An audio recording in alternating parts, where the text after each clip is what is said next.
Pour comprendre comment la guerre a commencé en République démocratique du Congo, il faut remonter loin, jusqu'en 1994, après le génocide rwandais. Des centaines de milliers de réfugiés traversent la frontière, certains armés, d'autres manipulés, et l'Est du Congo devient une poudrière. C'est de là que tout est parti.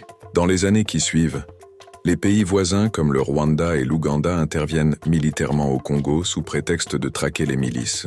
Mais derrière ce prétexte, il y a surtout des intérêts économiques et stratégiques. Les minerais rares du Congo deviennent une richesse à exploiter. Le coltan, l'or, le cobalt.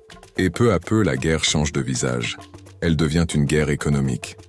Après les deux grandes guerres du Congo, des dizaines de groupes armés sont restés dans les forêts. Certains ont été intégrés dans l'armée, d'autres ont refusé.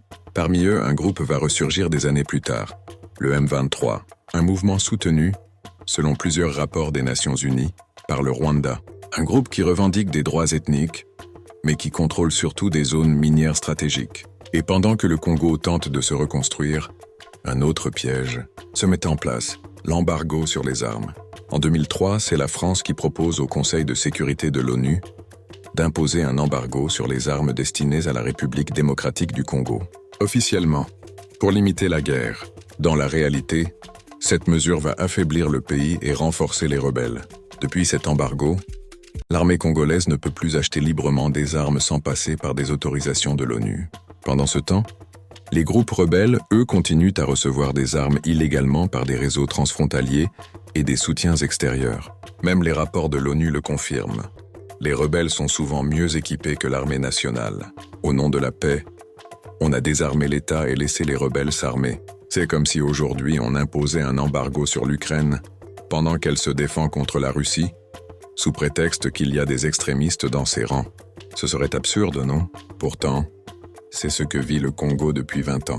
Quand c'est un pays européen, on parle de légitime défense. Quand c'est un pays africain, on parle de sanctions et de diplomatie. Ce deux poids, deux mesures a transformé un conflit local en guerre éternelle. Et tant que cet embargo ne sera pas levé, le Congo restera affaibli.